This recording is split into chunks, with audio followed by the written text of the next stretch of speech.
Bonjour à toutes, bonjour à tous, bienvenue chez Contexte à Bruxelles, bienvenue dans la bulle européenne et bienvenue évidemment dans ce Contexte Live hébergé dans ce nouveau studio bruxellois, ce nouvel écrin pour vous proposer la meilleure expérience possible. Je m'appelle Lucille Bréau, je suis responsable éditoriale de notre bureau ici dans la capitale de l'Union et je vous accueille donc pour ce live consacré à ce gros coup d'accélérateur qu'on vit en ce moment à Bruxelles, coup d'accélérateur en matière de compétitivité et de simplification. Notre regard, notre obsession comme toujours, vous proposer l'information la plus utile possible. On est ensemble pour 45 minutes.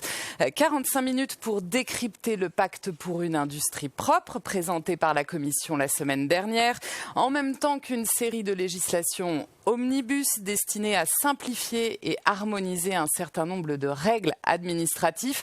Je le rappelle à chaque fois, mais ce format, c'est évidemment d'abord le vôtre. 45 minutes d'échange pour répondre à plusieurs questions. Comment faire rimer compétitivité et simplification? L'Union européenne peut-elle se doper sa compétitivité sans renier ses objectifs environnementaux? Ces questions, mais bien sûr aussi les vôtres. Alors, allez-y, je les attends en direct dans le chat. Avec moi aujourd'hui, autour de cette table, pour se projeter un peu plus sur la suite, 3 journalistes de Contexte, évidemment, les plus à même pour vous éclairer. Anna Hubert, bonjour.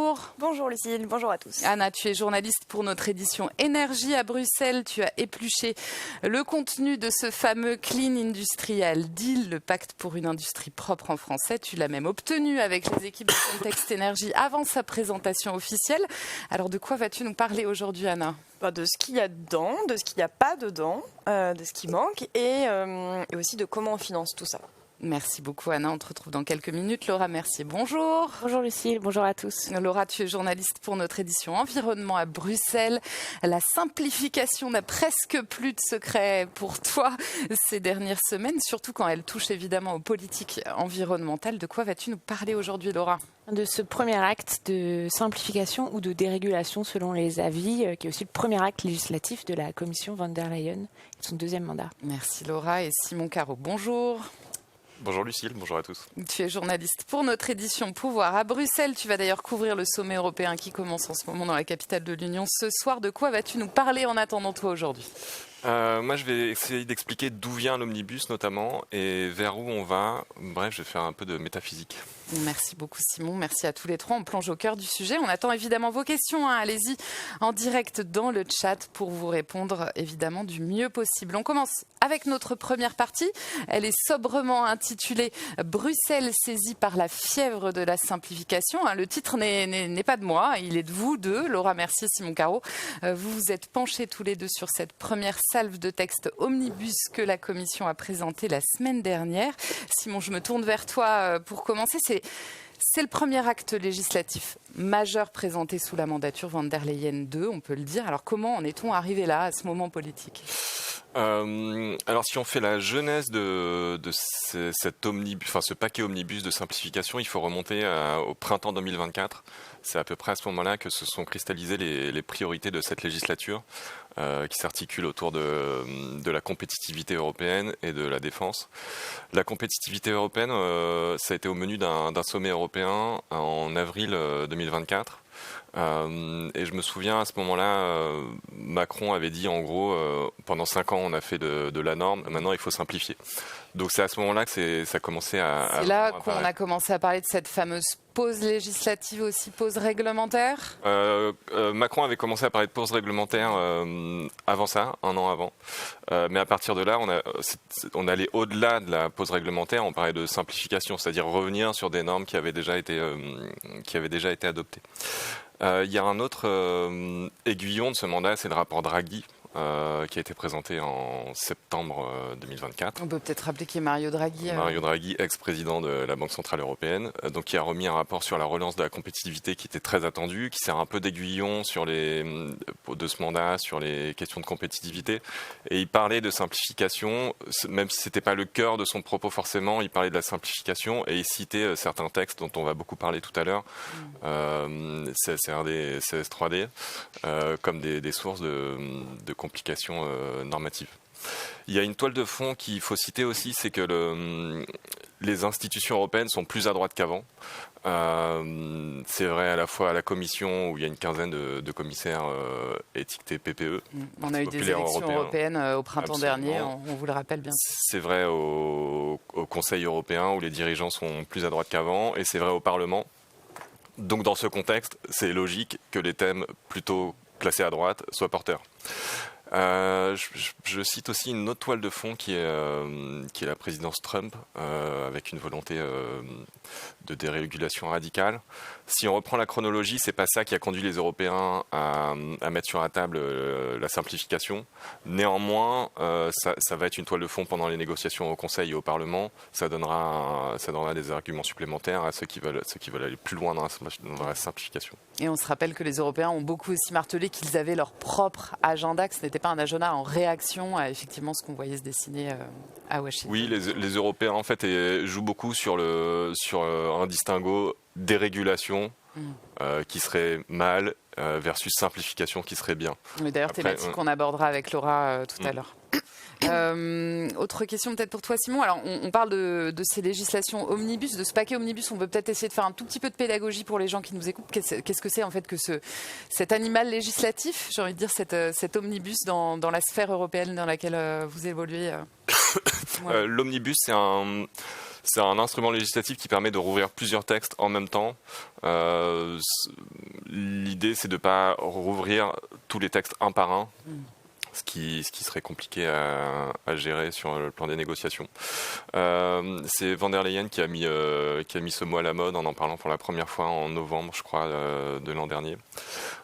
C'était à Strasbourg, il me semble, en plénière. Non, elle a commencé à en parler à Budapest. Un petit peu avant. Un sommet sur la compétitivité qui a eu lieu à Budapest. Tout ça pour dire que depuis, c'est un mot qui est à la mode. Au départ, on parlait d'un omnibus sur CA-CRD, CS3D, dont à nouveau on reparlera tout à l'heure. Se sont greffées plusieurs choses autour de ça, notamment la taxe carbone aux frontières, dont on parlera également, je pense. Bref, maintenant c'est un énorme paquet avec plusieurs législations et aussi la législation secondaire. Ok, merci beaucoup Simon. Alors l'un de ces omnibus était particulièrement attendu. Je me tourne vers toi à présent Laura. Simon vient de l'évoquer, un omnibus très attendu autant par les lobbies, par les industriels que par les États membres. Pourquoi ? Parce qu'il concerne évidemment énormément d'entreprises européennes qui sont soumises aujourd'hui à des obligations de reporting. 3 législations sont concernées avec des sigles qui peuvent paraître un petit peu barbares, hein, qu'on va vous détailler, les directives sur le devoir de vigilance, CS3D, le reporting extra-financier, CSRD, et le règlement sur la taxonomie verte. Alors, Laura, qu'est-ce qu'elle prévoyait comme obligation, ces directives ? Qu'est-ce que cet omnibus finalement va changer pour elle et pour les entreprises qui sont concernées ? Oui, alors c'est des acronymes qui sont bien connus à Bruxelles. C'est des législations assez phares du mandat précédent, du pacte vert d'Ursula von der Leyen, et qui ont été adoptées quand même assez récemment. Et c'est des directives, comme tu l'as dit, qui s'appliquent directement aux entreprises, donc avec un impact fort. La première de sur CSRD, donc ça c'est sur le reporting extra-financier. C'est une directive qui a été adoptée en 2022 et qui en fait allait s'appliquer à toutes les entreprises de plus de 250 employés, qui allaient devoir déclarer toute une série d'informations financières, mais pas que, et c'est là que c'était le gros changement. Elles allaient devoir aussi rendre transparente leur impact sur l'environnement. Donc toutes les entreprises de plus de 250 employés. Et là, la Commission, avec un paquet d'entreprises. Beaucoup d'entreprises. Et donc la Commission propose avec l'Omnibus de relever ce seuil pour que ça ne concerne que les entreprises de plus de 1000 employés et avec un chiffre d'affaires de plus de 50 millions d'euros par an. Ça réduit beaucoup l'entonnoir. Ça réduit l'entonnoir. La Commission a chiffré qu'on passerait à peu près de 50 000 à 10 000 entreprises européennes concernées. Donc voilà, moins 80%, ce qui est assez considérable. Elle a aussi décalé la mise en œuvre du texte jusqu'à 2028 et les données qui vont devoir être rendues publiques le volume est aussi réduit. Donc ça, c'est le premier point de cet omnibus-là qui était très attendu par l'industrie européenne et notamment par les PME. Et l'autre directive, donc c'est S3D, sur le devoir de vigilance, elle a été adoptée encore plus récemment, ça date seulement du printemps dernier, elle n'est pas encore en application, ça avait déjà été une négociation difficile, ça a aussi été résultat d'une décennie de mobilisation de la société civile pour avoir un texte qui est censé mettre fin à l'impunité contre les grandes entreprises qui ne seraient pas vigilantes quant au respect des droits sociaux et de la protection de l'environnement sur toute leur chaîne de valeur. Donc c'est aussi une directive qui allait avoir un impact important sur l'industrie. Et là, la Commission propose de réduire le périmètre du devoir de vigilance, ce qui veut dire que les entreprises qui allaient devoir identifier les risques sur toute leur chaîne de valeur vont devoir se limiter à leurs partenaires directs. Donc ça, on réduit assez drastiquement le devoir de vigilance. Aussi, la menace d'amende qui allait être liée au chiffre d'affaires des entreprises est supprimée. Le régime de responsabilité civile qui est censé permettre aux victimes de mener des actions en justice pour obtenir des réparations, il disparaît aussi du texte. La Commission estime qu'il y a déjà ces régimes-là au niveau national. Et aussi la clause de revoyure qui était prévue pour essayer d'inclure les institutions financières est aussi supprimée. Et enfin, assez important aussi, les entreprises avec cette directive doivent élaborer et mettre en œuvre des plans de transition climatique. Et là-dessus, la Commission est un peu moins contraignante. C'est vraiment un retrait de 3 mots, mais assez clés, où en fait on a plus mettre en œuvre dans le texte, qui peut changer quand même pas mal de choses. Et en tout, juste pour terminer, la Commission estime que ça va mener à un allègement des coûts administratifs de plus de 6 milliards d'euros pour les entreprises. Ce qui est une enveloppe très conséquente. Donc en résumé, un entonnoir qui se réduit et beaucoup de verrous quand même qui sautent pour avoir cette espèce de souffle de simplification. Alors on va peut-être essayer de répondre, mais tu l'as déjà fait en partie, à 2 questions. Merci encore de nous interroger. N'hésitez pas à le faire. On va essayer de prendre vos questions au fil de l'eau au mieux. Question de Clara qui nous demande quelles législations seront incluses dans la simplification, dans cet omnibus. Et est-il possible que d'autres y soient ajoutées? Alors sur ce qu'elle contient, je pense qu'on a fait à peu près le tour avec Laura. Est-ce qu'on peut imaginer dans ce cadre qu'il y ait d'autres textes qui soient ajoutés à l'avenir? Je ne sais pas si l'un d'entre vous a éventuellement une réponse. Je peux répondre si tu veux. La Commission prévoit plusieurs omnibus, plusieurs vagues d'omnibus. Il y a un texte qui doit arriver dès la mi-avril, le 16 avril, je crois, si mes souvenirs sont bons, sur les entreprises de petite capitalisation financière, les small mid caps. L'idée, c'est de créer cette catégorie-là dans la législation pour permettre à ces entreprises d'échapper à certaines obligations. C'est un texte qui doit aussi porter sur les formulaires papier. Il doit y avoir aussi des textes de simplification qui s'appelleront pas forcément omnibus, qui porteront sur l'agriculture, sur le numérique aussi peut-être. Et aussi très probablement un texte de simplification dans le domaine de la défense. Cet après-midi même, il doit y avoir un sommet européen à 50 mètres d'ici. Et on a regardé un peu les conclusions qui seront probablement adoptées. Et les chefs d'État et de gouvernement demanderont à la Commission de proposer un texte de simplification sur la défense. Donc pour simplifier par exemple les passations de marchés publics. Ok, sans qu'on connaisse encore complètement le contenu évidemment et complètement le calendrier de présentation de cet omnibus défense. Non, on ne le connaît pas encore.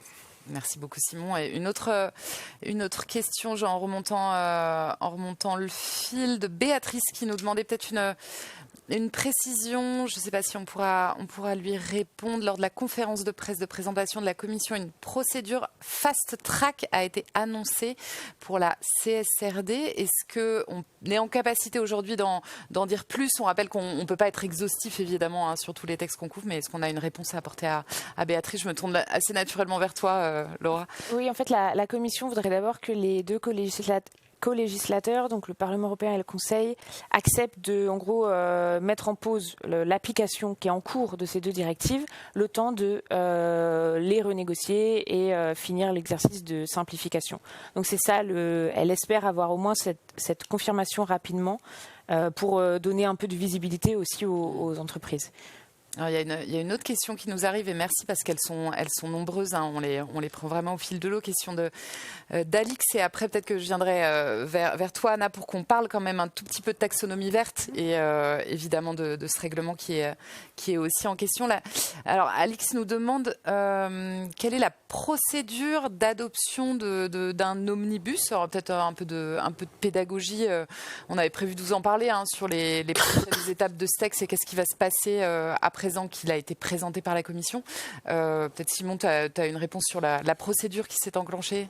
C'est la procédure législative normale, c'est-à-dire que le texte doit arriver à la fois au Parlement et au Conseil qui vont négocier chacun de leur côté avant probablement un trilogue pour mettre tout le monde d'accord. Peut-être que je peux faire une parenthèse sur ce à quoi on peut s'attendre au Parlement. Ça sera très intéressant de surveiller les débats. Parce qu'une fois que les textes ont été présentés, le centre-gauche, les socialistes et démocrates ont dit ça va un peu trop loin. Le Parti populaire européen a dit c'est pas mal, mais ça va pas assez loin. Pour mieux faire. Pour mieux faire. Donc là, c'est dans le cadre de la négociation politique naturelle, dans le cadre d'une enceinte parlementaire. Mais là, ce sera particulièrement intéressant dans la mesure où la configuration du Parlement européen issu des élections de 2024 est nouvelle, avec le Parti populaire européen qui est au centre du jeu, dans un rôle de pivot. Donc il faudra voir comment s'articule la négociation, si c'est autour d'une coalition centrale avec le centre-gauche et les centristes, ou si le PPE voudra se tourner vers sa droite, négocier avec y compris des groupes d'extrême droite pour aller plus loin. Et ça sera un vrai test législatif, parce que jusqu'à présent, c'est quelque chose qu'on a observé sur des textes symboliques. Là, c'est la première fois qu'on verra vraiment où se situe la majorité au Parlement. Sur la colonne vertébrale, un peu la frontière, quel est le choix que va faire entre autres le PPE. Alors peut-être pour aller un tout petit élément de précision que nous demande Pierre, est-ce qu'on a une idée de la date prévisible de l'adoption de cet omnibus? C'est assez difficile à cranter précisément encore aujourd'hui. On comprend que la Commission veut aller vite. Oui, mais on peut s'attendre à des discussions, des négociations qui sont un peu longues à la fois au Parlement et au Conseil. C'est très difficile de donner une date, mais ça se compte en mois probablement.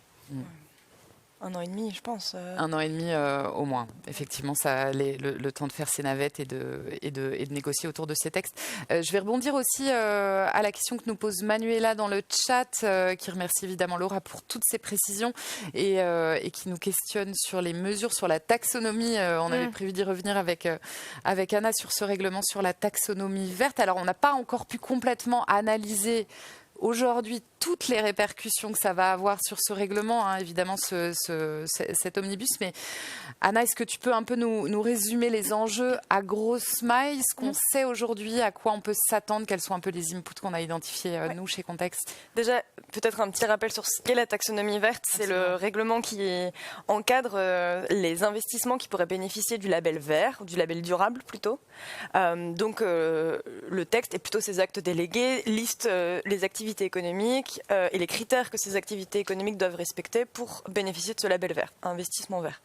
Voilà, ce qu'il faut savoir, c'est que le texte, le règlement de base, n'a pas été touché par l'omnibus, contrairement à CSRD, CS3D dont on vient de parler. Par contre, la révision en fait de CSRD, notamment en tant que telle, a un impact direct sur la taxonomie, puisque les entreprises les entreprises soumises à la CSRD sont celles qui doivent aussi faire des déclarations de quel pourcentage de leur activité est durable ou pas via la taxonomie. Bref, les deux textes sont liés, donc le périmètre de l'un qui est rétréci affecte l'autre. La deuxième chose, c'est que la Commission propose de réviser des actes délégués, donc c'est la législation secondaire, ce qu'en France... Oui, en France, on parlerait de décret, peut-être. En tout cas, c'est pas l'acte de base. Et dans les révisions qu'elle propose, la Commission, elle propose notamment que les déclarations de taxonomie deviennent plus ou moins volontaires pour certaines entreprises. Celles qui ont plus de 1000 employés et moins de, je regarde mes notes, parce que il y a beaucoup de chiffres, c'est plus de 1000 employés et moins de 450 millions d'euros de chiffre d'affaires. Dans ces cas-là, la déclaration de conformité d'alignement avec la taxonomie devient volontaire. La Commission propose aussi de pouvoir déclarer un alignement partiel à la taxonomie, une sorte de montrer qu'on est sur la voie de la transition verte. Elle revoit aussi le calcul de ce qu'on appelle le ratio d'actifs verts. Ça, c'est un peu complexe, mais c'est un ratio affiché par les banques, notamment, pour montrer à quel point leurs actifs sont durables. Elle revoit ce calcul-là. Bref, tout ça est soumis à consultation publique. On devrait avoir les textes au 2e trimestre, c'est ce qu'affiche la Commission.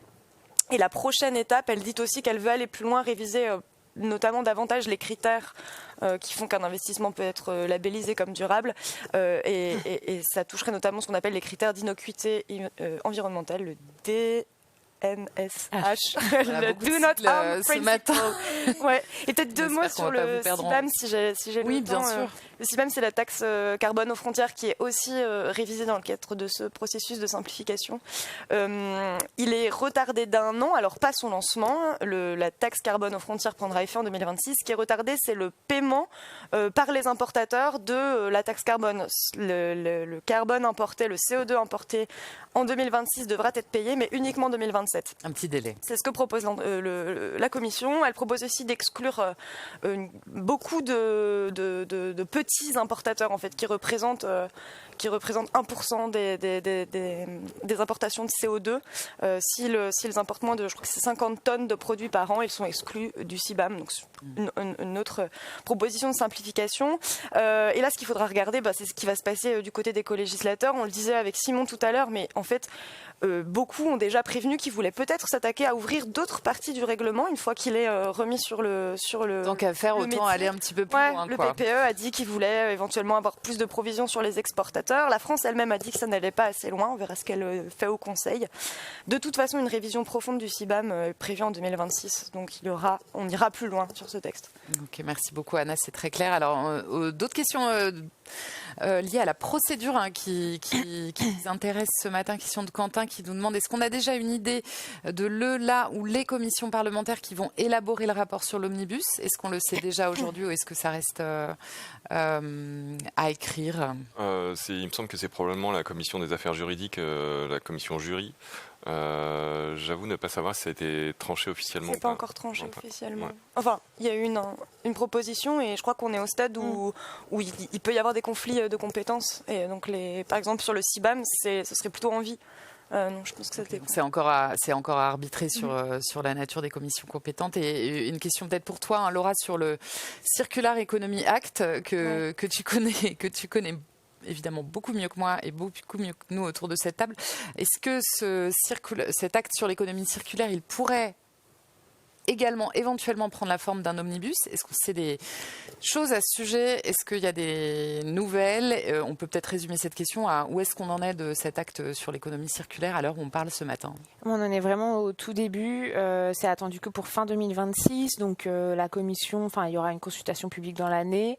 Mais c'est vrai que la Commission a déjà indiqué qu'elle envisageait d'avoir un texte omnibus parce que l'idée, ce serait de retoucher aussi plusieurs directives à la fois, mais de manière ciblée.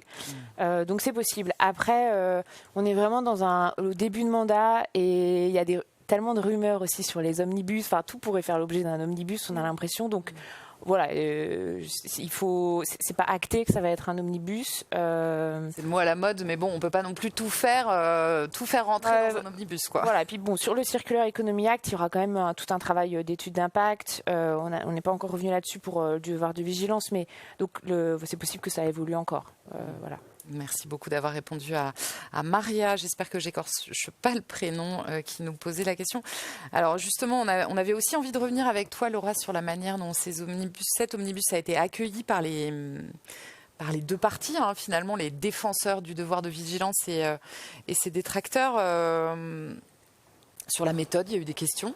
Beaucoup. Ouais, mais ça, en plus, ça c'était assez unanime quand même. En fait, la commission est accusée un peu par tous les bords d'avoir agi très vite dans l'urgence et dans l'opacité. On n'a pas eu le processus habituel avant une proposition législative qui est celui d'une consultation publique, de la préparation d'une étude d'impact, qui sont en plus des règles qui sont censées s'appliquer à la Commission européenne.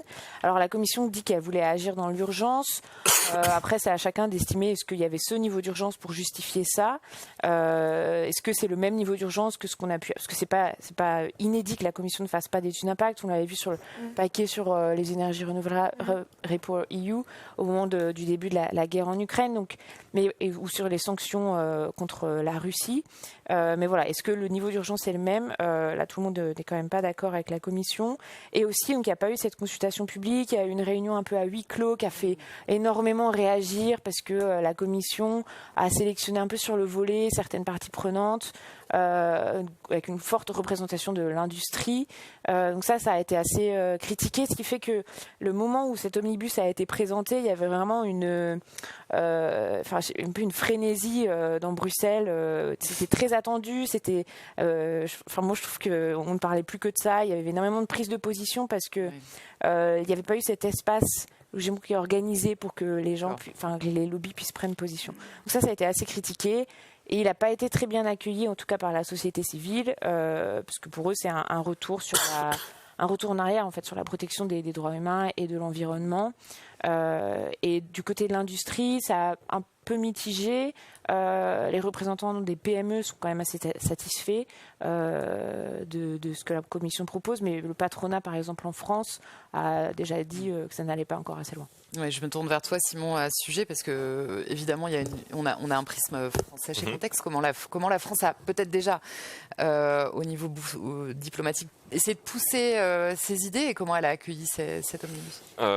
Oui, d'abord pour poursuivre sur ce que disait Laura, c'est vrai que le patronat français a plutôt pas très bien accueilli les propositions de la Commission, puisqu'il y a eu un communiqué commun du MEDEF, de l'AFEP, c'est-à-dire l'organisation représentant les très grandes entreprises, et de France Industrie, qui toutes les trois ont un peu déploré les arbitrages et ont l'impression que en fait, ça n'allégera pas les procédures pour les entreprises de plus de 1000 salariés. Ça va pas assez loin. Ça va pas assez loin. Ça fait un peu écho à la position française. La France est plutôt déçue des arbitrages rendus par la Commission, notamment sur un point, par exemple, qui est celui de la responsabilité civile qu'a mentionné Laura tout à l'heure, parce que le texte supprime la responsabilité civile européenne, c'est-à-dire que ça désharmonise les régimes entre les 27. Et la France a l'impression que ça peut créer une distorsion de concurrence entre la France notamment et l'Allemagne, au profit de l'Allemagne. La France aussi aurait aimé que dès maintenant soient présentées des mesures pour les mid-caps. D'aller plus vite sur ce volet-là. Et d'ailleurs, la France continue à faire son lobbying, puisque le ministre de la fonction publique et de la simplification, Laurent Marcangeli, était à Bruxelles pour rencontrer des commissaires lundi. Pour pousser les pions de la France. Et il y a peut-être une prochaine étape qu'on peut rappeler, c'est ce conseil compétitivité prévu le 12 ou a priori... Oui, il y aura un premier débat où on pourra voir à peu près où se situe chaque État par rapport au texte. Donc le 12, donc très bientôt. Voilà. C'est très bientôt, les choses bougent très vite évidemment à Bruxelles. Je pense qu'on a fait à peu près le tour sur le calendrier, mais n'hésitez pas à nous poser des questions si évidemment les choses méritent d'être éclaircies. Je voulais juste me retourner vers toi, Anna, en m'appuyant sur une question de Jean-Pierre et en essayant de voir si on est en capacité de lui répondre. On a parlé donc de cet omnibus qui se négocierait pendant 18 mois, pas impossible, on l'a dit. Après, bon, évidemment, c'est dans le cadre de la procédure législative. Ça dépend évidemment de la capacité des uns et des autres à parvenir à des accords. Qu'adviendra-t-il de la révision du coup attendue pour le premier trimestre 2026 du CBAM que tu as évoqué. Est-ce qu'on peut avoir 2 procédures en parallèle qui viseraient en fait toutes les 2 le même acte législatif? Intéressant de Jean-Pierre. Comment ça se passe? En tout cas, c'est ce qui est prévu, d'avoir ces deux révisions en parallèle. La révision de 2026, elle est prévue par le texte de base, le texte CBAM de 2021, et elle est beaucoup plus large. L'objectif est même pas la simplification comme celle qui a été annoncée il y a quelques jours. L'objectif, c'est qu'est-ce qu'on fait des exportateurs européens qui, eux, subissent le CBAM, enfin le marché du carbone européen sans avoir de mesures pour les protéger contre contre une hausse de prix liée à ce coût du carbone.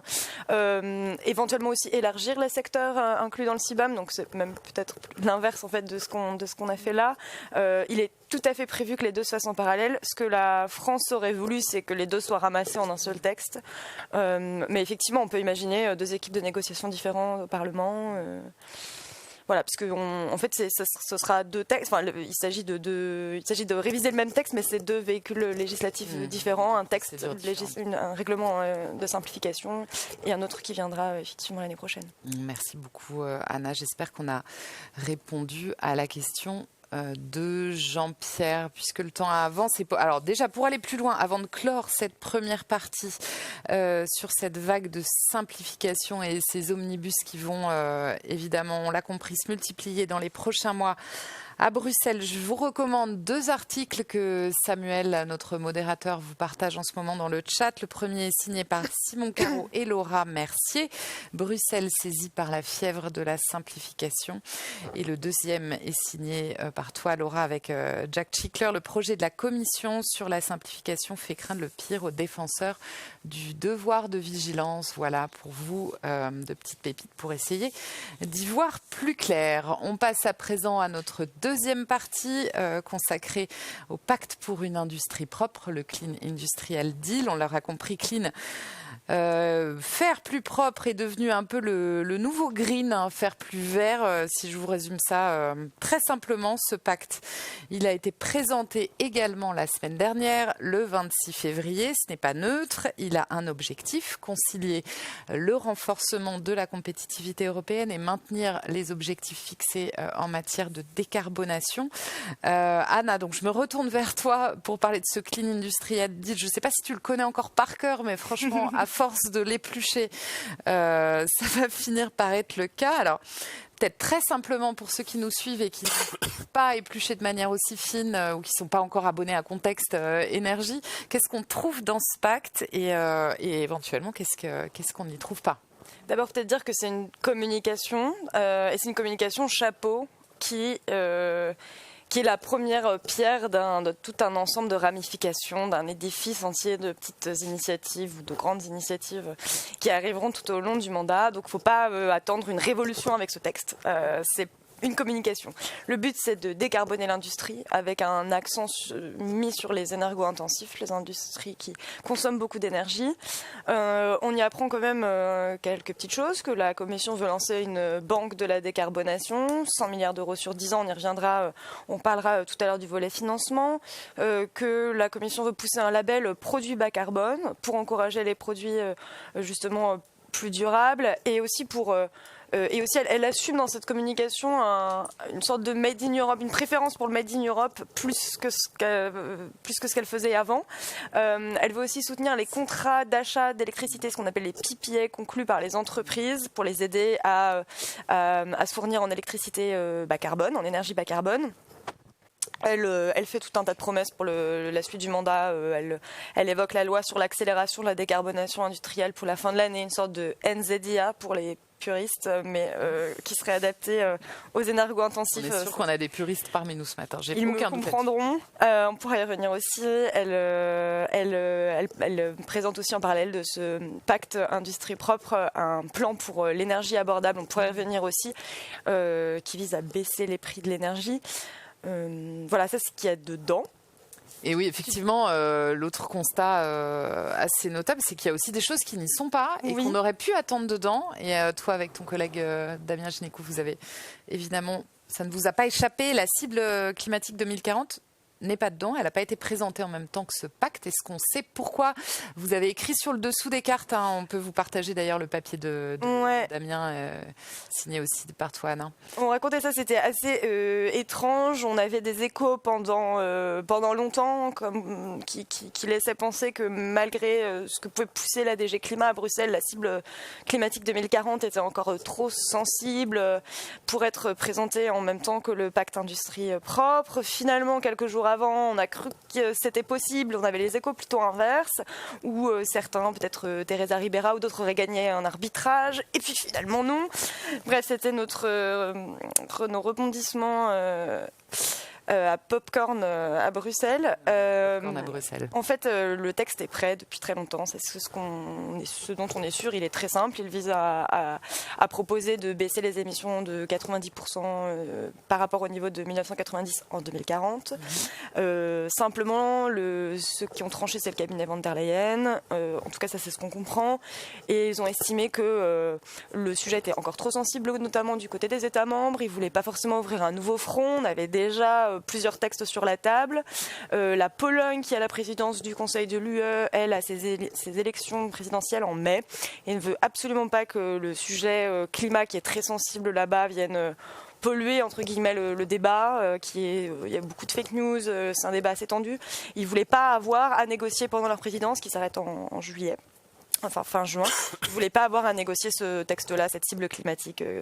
Et puis aussi, beaucoup d'États membres demandaient du temps pour voir pour avoir le temps d'analyser ce qui était proposé dans le pacte industrie propre et savoir si c'était assez, si le cadre offrait assez de garanties pour être sûr de pouvoir atteindre plus facilement la cible de 90%. Alors, peut-être pour rentrer dans un point pédago peut-être assez basique, qu'est-ce qui pose problème au niveau des États sur la cible 2040 en deux phrases?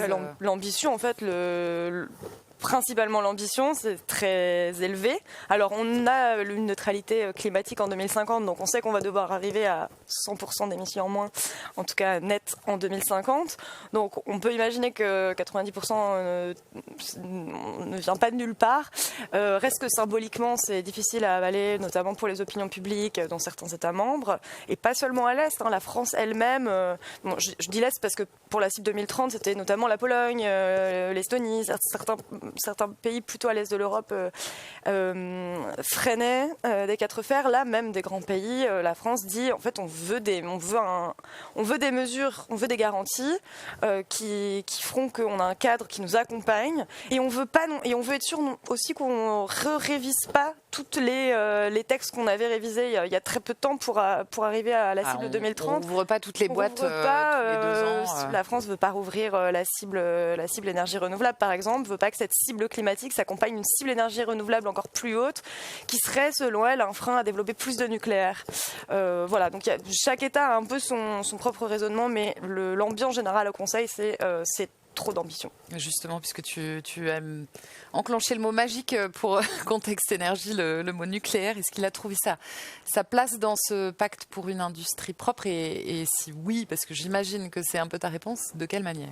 Oui, c'est un peu marrant parce que quand on a vu le texte, le texte officiel a été présenté, on échangeait aussi, nous, en parallèle avec notamment les entreprises, les lobbyistes, et l'un d'eux nous a dit c'est une belle remontada du nucléaire, donc ça c'est assez métaphore sportive. Ouais, et c'est assez bien vu parce que c'est vrai que le nucléaire était, en tout cas les mentions à l'énergie nucléaire ou à la neutralité climatique qu'aiment beaucoup les pro-nucléaires, ces mentions-là, elles étaient quasiment inexistantes, des leaks, des versions qui avaient fuité chez nous et chez d'autres médias. Oui, donc il y a eu un vrai travail de lobbying. Il y a eu un travail de lobbying, il y a eu de fortes tensions, notamment au cabinet français de Stéphane Séjourné.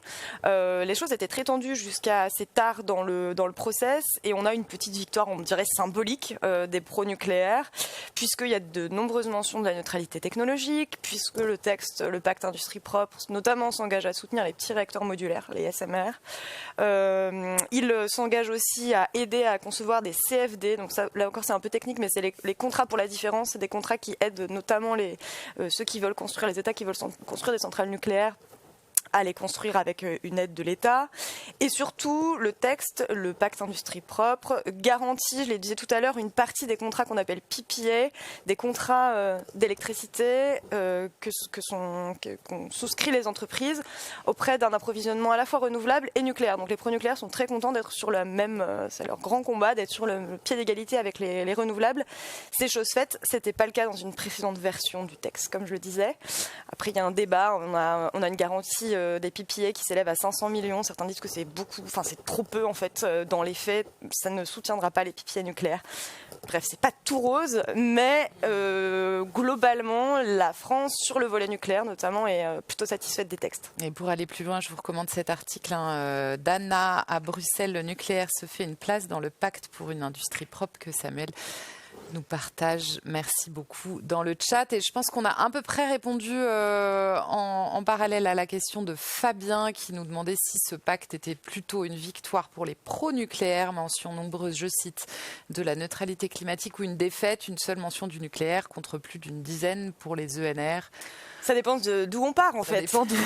Par rapport à ce qui avait été fuité, je dirais que c'est quand même une victoire symbolique, j'insiste, puisqu'il y a peu de mesures très concrètes. Ou les mesures très concrètes, on n'est pas très bien sûr que l'enveloppe soit suffisante, comme je le disais tout à l'heure.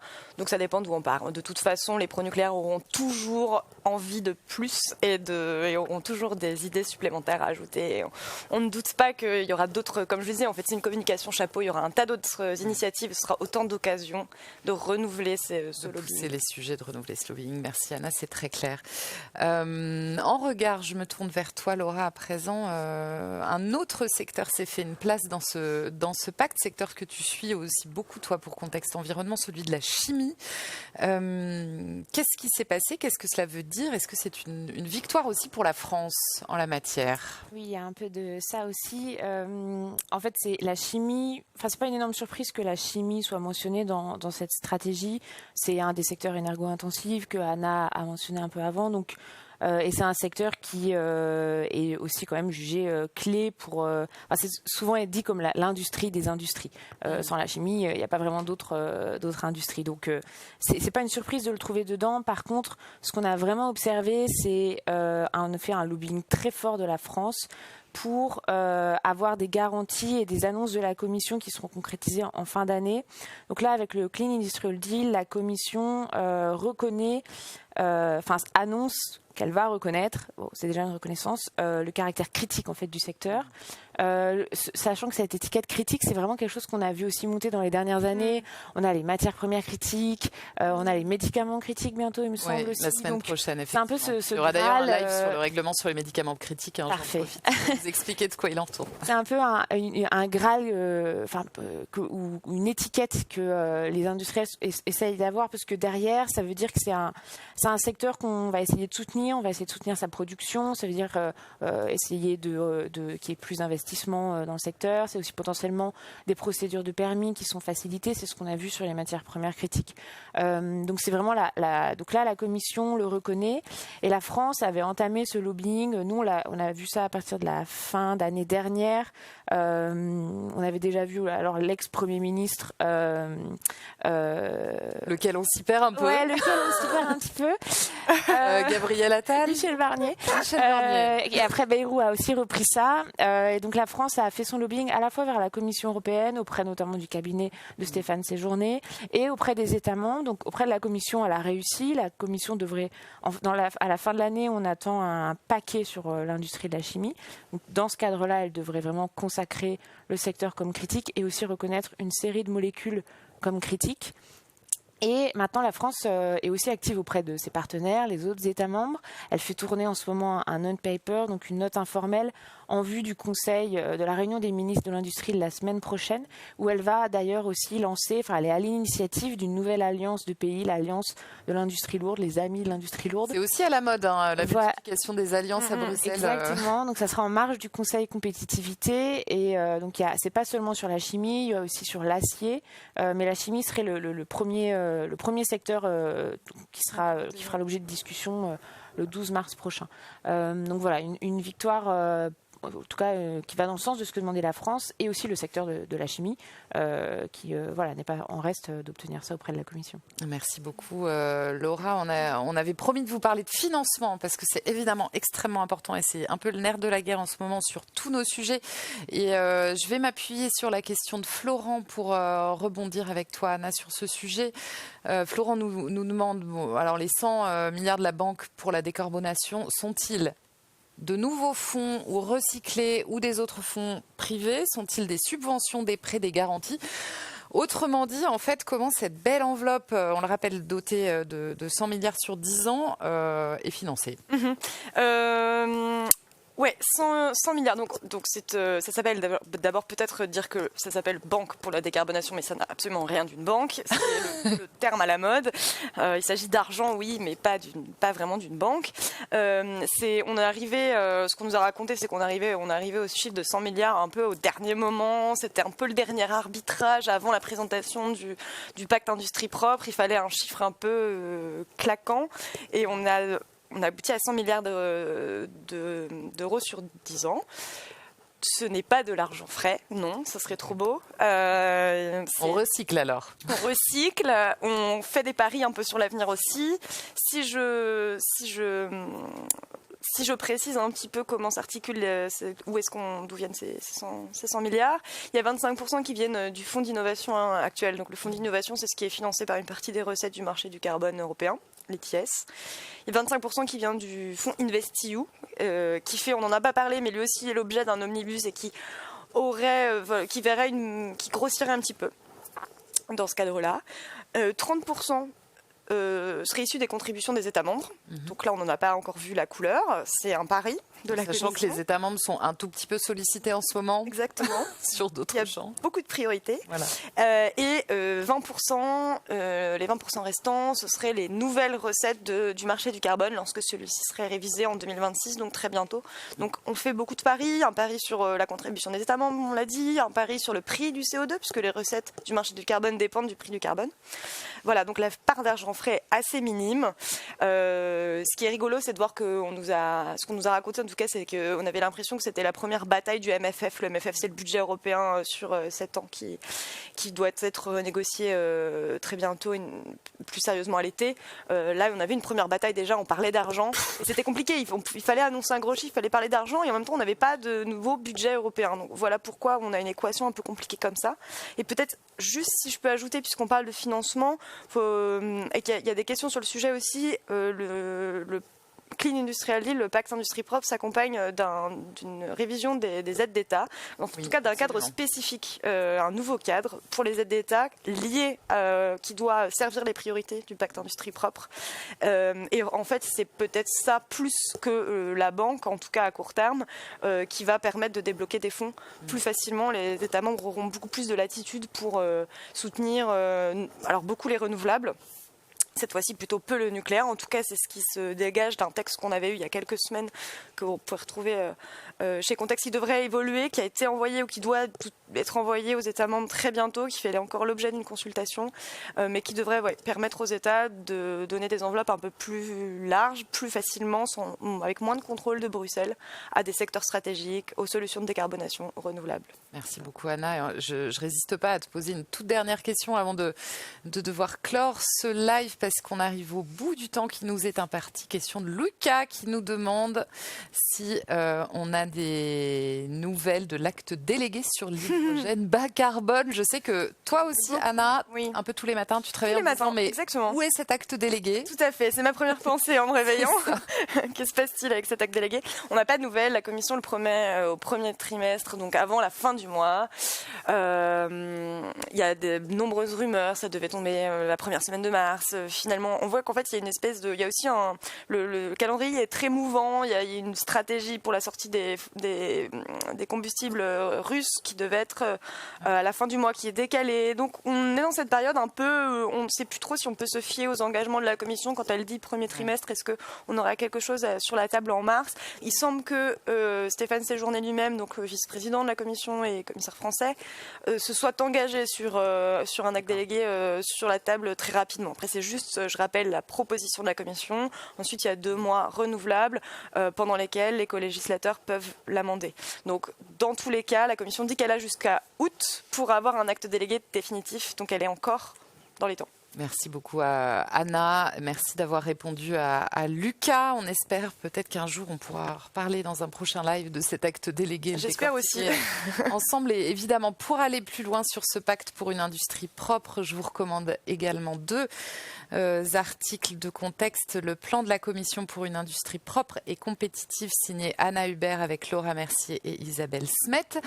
Et pacte pour une industrie propre, le travail d'équilibriste de la Commission, où il est évidemment question de cette cible 2040, signé Damien Génicaud avec toi, Anna. Et il est 11h47. Il est déjà l'heure de se quitter. C'est la fin de ce live consacré à la course à la compétitivité et à la simplification à Bruxelles. Merci encore pour votre fidélité. Merci à Anna, à Laura, à Simon pour leurs éclairages, à Samuel pour la modération, à Nicolas Kifelec et Frédéric Dubosc pour le design de notre nouveau très beau décor bruxellois. Dites-nous ce que vous avez pensé surtout de ce live. Vous allez recevoir un lien avec un questionnaire de satisfaction dans 1 minute. C'est extrêmement précieux pour nous. N'hésitez pas à le remplir. Pour aller plus loin, je vous invite à vous promener sur contexte.com, à vous plonger dans les briefings de nos éditions Pouvoir, Énergie et Environnement. Je souhaite bon courage à Simon pour la couverture du sommet qui est en train de se tenir à Bruxelles. Et on se retrouve très bientôt pour un prochain live. Merci encore pour votre fidélité. Au revoir.